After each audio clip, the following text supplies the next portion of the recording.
Thursday, March the 16th. German split rover. Dirty bastards! Beckham gets book deal. Mr. Bump half price. Macca gets new girl. Will he go down on one knee? Please welcome the man with both feet on the ground, Mr. Iain Lee.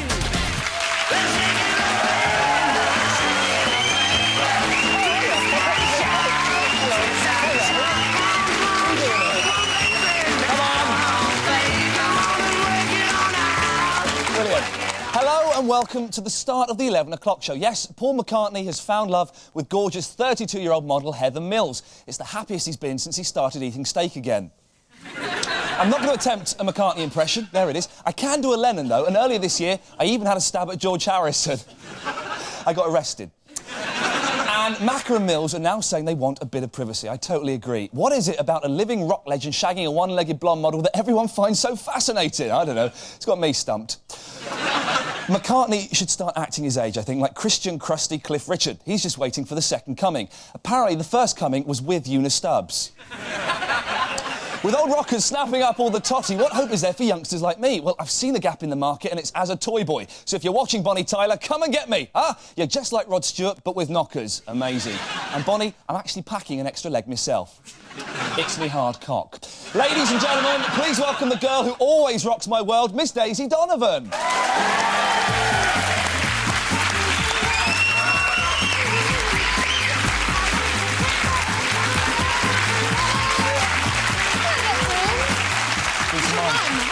Mine. Thank you, hello. Now, all over the papers today, there are these new internet millionaires suffering from sudden wealth syndrome. When they get bored of screwing and shopping for yachts, they get depressed and wish they had a proper job. They should understand what it's like for the rest of us. The only way we're going to get sudden wealth is by taking Brazilian nationality and getting banged up by Mick Jagger. Come on, Mick. Now, that would be depressing, to ride that old cockerel. Daisy, leave rubber lips alone and tell us what's coming up in tonight's hilarious show. Coming up, Royal watcher James Whittaker gives us the latest juice on the Royals. We're joined live in the studio by the Wizard of Oz, Jason Donovan. And as for me, I'll be giving market researchers tips on how to stop people in the street. But now it's time for the headlines. Tonight's top stories. With the announcement that pig organs will be used in human transplants, patients are being warned about possible side effects, including eczema or, as it's commonly known, pork scratching. Organs available to patients will include pig's hearts, livers, lungs and, subject to availability, jumbo sausages. There was shock today at the news of the latest drugs craze to sweep America. Addicts now get their highs by sucking the plaque from dogs' teeth. Speaking about their separation, Vanessa Feltz's husband said he would have left earlier, but it was only when she lost weight that he was able to break out of her gravitational fields. Revelations about his finances, Ken Livingstone defends how much he charges to give piggybacks to council kids. It started out about £1,500 and it's gone up to about £2,500. David Beckham has signed a six-figure deal to write his autobiography. A ghostwriter will be hired, but David insists he'll be heavily involved at the colouring-in stage. There was jubilation in Grozny yesterday as Chechen soldiers finally got to hear the latest sounds from America. Now I gotta cut loose, kick off the Sunday shoes.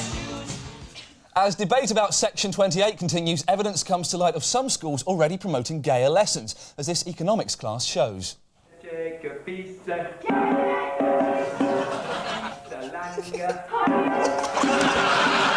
And those are tonight's headlines. A scientific study has revealed that half the Arctic ice cap has melted since the 1960s. Well, we wanted to get an on-the-spot analysis by a top expert. Unfortunately, the only man out there is Joshua Barclay Smythe, student traveller and undergraduate ambassador to Southeast Asia.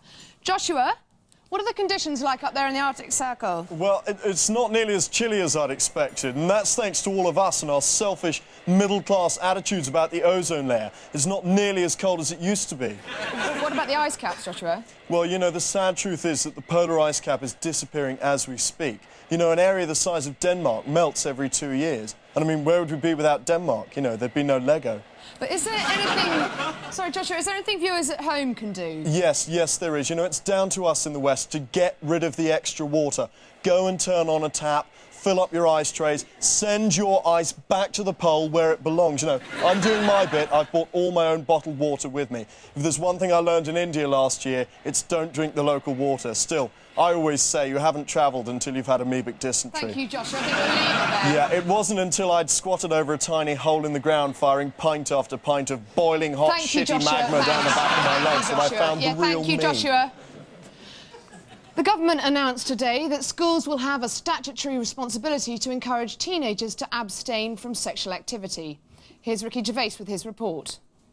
The government today announced new guidelines for sex education classes in schools in an attempt to clarify what is and what isn't acceptable. They're keen to avoid a repeat of the outrage caused a few years ago when many schools were thought to be promoting homosexuality. Do you remember that book? Jenny Lives with Eric and Martin. It's about a girl living with her two gay dads. My teacher, Mr. Morris, brought back a very similar video from Amsterdam. Didn't have the girl involved, though. Teachers in our school, though, I don't know if they were, like, embarrassed or just lazy. They wouldn't tell us about it themselves. They just put on one of those little films. I mean, I didn't learn anything from that because of all the giggling at the naked man with a long beard. Weird teacher, Mr. Grant. But he liked doing lessons in the nude. That's up to him. And he'd never bother with all this, oh, and when you meet someone you love and how to woo a lady. No, he'd cut straight to, be honest, boys, at the end of the day, you wouldn't want that up 'em. Am I wrong? And he'd always talk in, like, analogy and euphemism. He'd say, when it's Christmas, say, boys, and your gift sacks are a little bit full, and you're tired of your old toy, Harry the Five-Legged Spider, well, it's time to jump on the banana boat to Grimsby Harbour. And we go, what? He'd go, well, when you smuggle in your single-barreled pump-action yoghurt rifle to Anchovy Bay, yeah, a fish supper's nice covered in daddy's sauce, but remember, either keep the safety catch on or aim high. You go, sir, what are you talking about? You go, when you're tired of wanking, you actually get to shag a bird, wear a Johnny, or give her a pearl necklace. A pearl oh, God. Come on her tits, you digs. And he'd always end with, oh, and don't be queer, it's dirty. Well, it's time to change now. This is Ricky Gervais for the 11 o'clock show, London.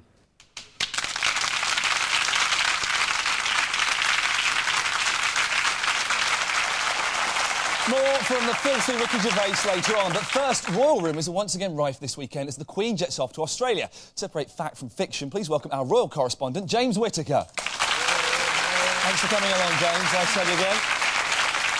Good to have you back. Now, let's get straight down to it. The Queen and Duke of Edinburgh are going on a state visit to Australia this weekend. Is there any truth in the rumours that last time she was in Australia, people tried to poison her and the corgis? I love it. Sorry, what? I always thought you were on the side of the royal family, but now... I mean, what I love is the fact that even the Queen could get away with our quarantine rules, and of course she can't. She'd take the corgis every time if she could. I mean, I think she gets a lot more... Rephrase that, maybe. Just rephrase that slightly. Well, I'm talking about a female, not a male. But I think she gets a lot more pleasure out of her dogs than she does out of most members of her family, actually. So I think she'd be happy with that. I get a lot of pleasure out of my dog, actually. Got to squeeze quite hard, but eventually. Now... Oh, God. I'm embarrassed I said that in front of you. My mum will tell me That's terrible. off. Now... Look... let's get on with this. We then. are talking about our head of state. You do realise that. I'm talking about some sort of head, but not... Please, can we move on? I will get shot. She's going with Prince Philip will be in Australia there with her. Yes. Can we trust him not to embarrass us again? No, we can't.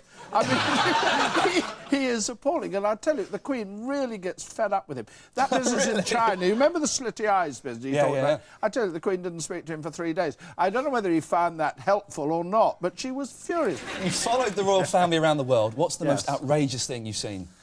And I suppose Fergie having her toes sucked by the old Johnny Bryan. You were I was actually there and saw this happen, What was going on? It was extraordinary. Well, she was lying back on a sun deck in a villa in the south of France, near Saint-Tropez, and there was Johnny Bryan leaning over, sucking her toes. It was her toes. Right. I know a lot...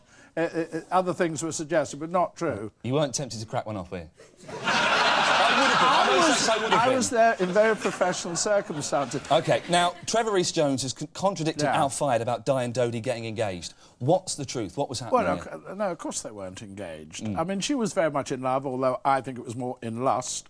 But no, there was never going to be They weren't engaged. OK. You know. Is it true that James Hewitt reenacted Diana's death crash when he was drunk? I mean, the guy is incredible. Even when he tries to commit suicide, he doesn't pull it off, does he? He fails in everything he does. Fantastic. Ladies and gentlemen, James Whittaker. Thank you very much, James. Nice to have you back.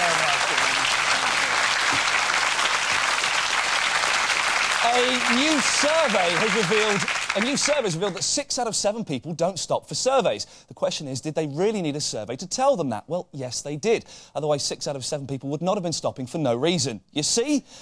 No. That's why we sent Daisy to find out more on the streets of London. An epidemic of clipboard fatigue has broken out in Britain, with a report out this week that 6 out of 7 people will not talk to market researchers on the street. I've come here to London, home of the market, to research. Do you get annoyed when market researchers approach you and ask you annoying questions? Yes, a little bit, yes. Is that A, slightly annoyed, B, very annoyed, or C, fucking furious? Slightly annoyed. Well, what would make you answer a market researcher's questions? What if I was to do this for each question? Do-do-do-do, do-do-do-do, do-do-do-do, do-do-do-do. I'm not at all impressed by the way. Now, can I just do a demographic on you? Yeah. OK, so female. Single, obviously. No. Really not. Single? Yeah. No. Oh. I wonder why you thought that. I don't know. So it appears the market researchers will face extinction unless they change tactics. I've come back to London to try some new techniques. Would you like to answer the following questions? Yes, you, with a nice hairstyle. Do you clean your fridge once, 6 or no times a year? Never. You never clean your fridge? No. Please, can you help me?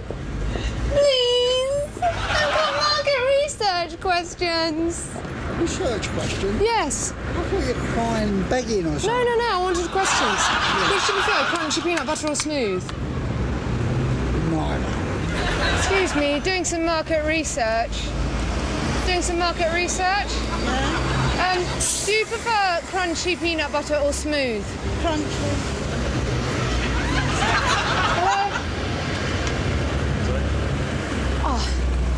Could you ask me some... Can I ask some market research questions, please? So there you have it. Market researchers really do have a difficult job. So if you see one, don't just walk by like this. Very rude young lady. Yeah. Well, that's the end of part 1. Still to come in part 2, 80s soap god Jason Donovan. And straight after the break, classic clips of greasy helmets gangbanging. Don't miss it.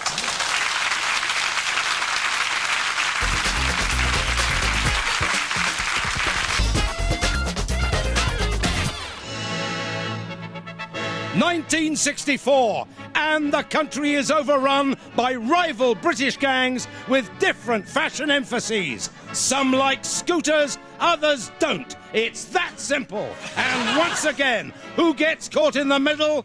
That's right, Clacton Bowls Club. Those poor bastards always get it in the neck.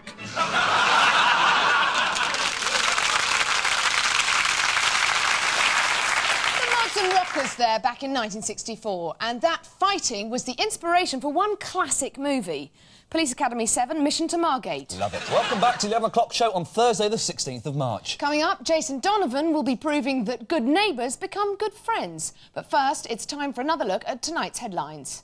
Injecting shampoo is the new drug craze. Street name, Smack Head and Shoulders.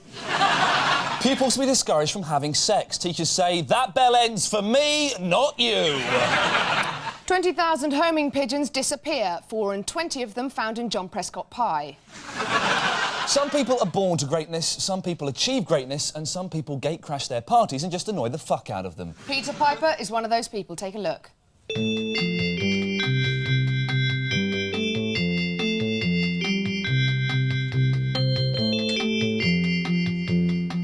All right, me old cockers.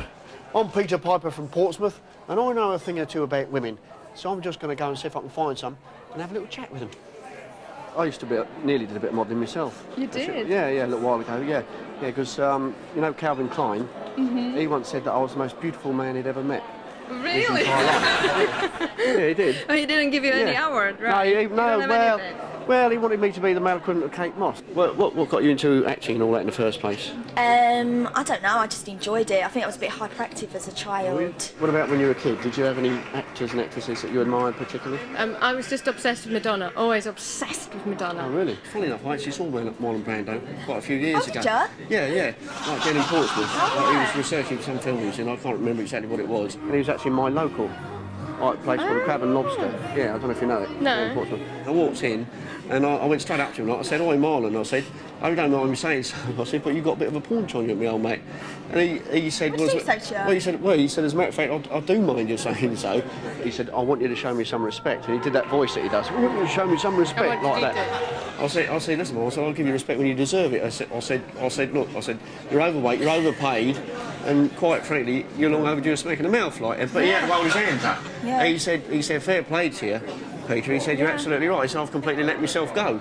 Right. Yeah, he said to me, he said, "You should be the film star." I said, "Not me." He said, I'll sort it out for you if you like." He said, "I'll put the word around." He said, "You know, you can become like the biggest film star in the world." And I said, "I would, Marlon." I said, "But to be perfectly honest with you, like, I can't be bothered."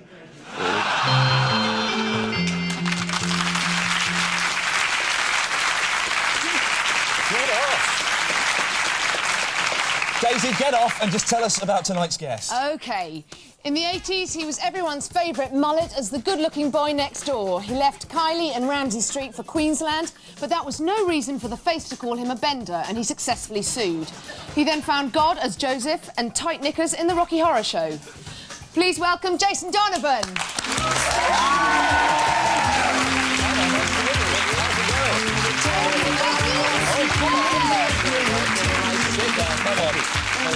Lovely to meet you, man. Nice to meet you too. You were an 80s icon who survived Madge Bishop, the mullet and the coat of many colours. We'd like you to take us through your career paths and faux pas, if that's all right. Well, I'm Bros as well, And actually. you weren't in Bros, No, I survived Bros. Oh, you survived? Okay, well, listen. And their bodyguards. Calm down, Jason. I saw you on concert at Hammersmith Odeon when I was 16. Let's go back to where it all started. The year is 1986. The man is Jason Donovan, soap star. Oh, my Is it true you left Neighbours because you missed Kylie and were jealous of her pop success? I was totally jealous Were you? at the time. Well, it sort of inspired my own sort of musical career at the time. It made me really get off my ass. When your girlfriend's getting a #1 and you're not, it can be quite threatening. Well, let's have a look. The year is now 1988. The man is Jason Donovan, the pop star.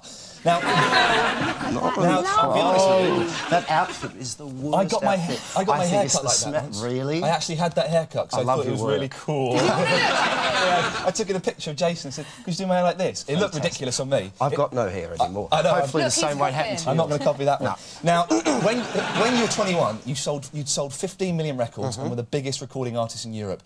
Is being that massive all it's cracked up to be? Not really. I mean, I come from a family, I guess, that have been involved in the business for a long time. They've had shortfalls. My father is an actor and, you know, isn't in work at the moment. You know, I'm a lucky person, I guess. I followed my dreams and they came true. That's a weird one, too. Jason, I want to ask you this, because girls were passing out every 12 seconds at your concerts, and that's a fact. You were voted Smash Hit's most fanciable male. Did you ever take advantage of that adoration? 12-year-old girl passed out, think about it. No, absolutely. I couldn't really get into anybody. I'm about to become a father. I'm about to become a father, so that's sort of impending in my life in the next week. There must have been groupies and stuff. You must have. Yeah, you know. That was tempting. Well, look, Lots of it's girls tempting. around you. Yeah, I mean, No I had some cut-ups. good girlfriends there at the time. Loyalty, yeah, you know. What was the most number of girls you had at one time? Oh my God, don't ask me. All right. I mean, I love your work, but that's above the line. Right, you know. There are a lot of rumours about you and Kylie. You mentioned her as your girlfriend. Were you going out with her? Yes. For how long did you go out with her? 4 years. Oh, really? Yeah. Now, Kylie said Michael Hutchins taught her sex. What did you teach her? Because you went out with her before. I don't know. What did Nothing. I teach it? Nothing. Something. Yeah, something.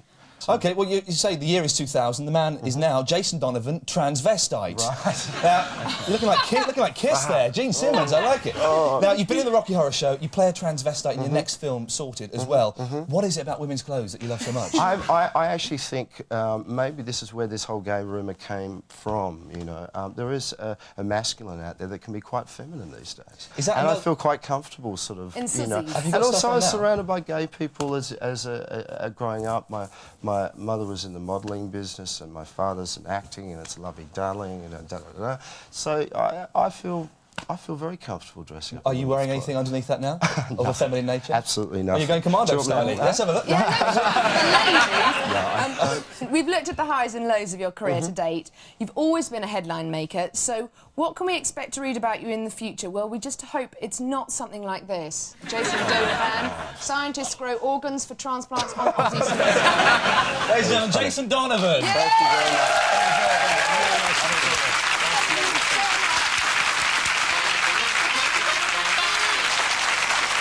Earlier on in the show, Ricky Gervais reported on the continuing debate over sex education in schools. We can now luckily go over live for the latest. Ricky, do you think the government got it right with their sex education policy?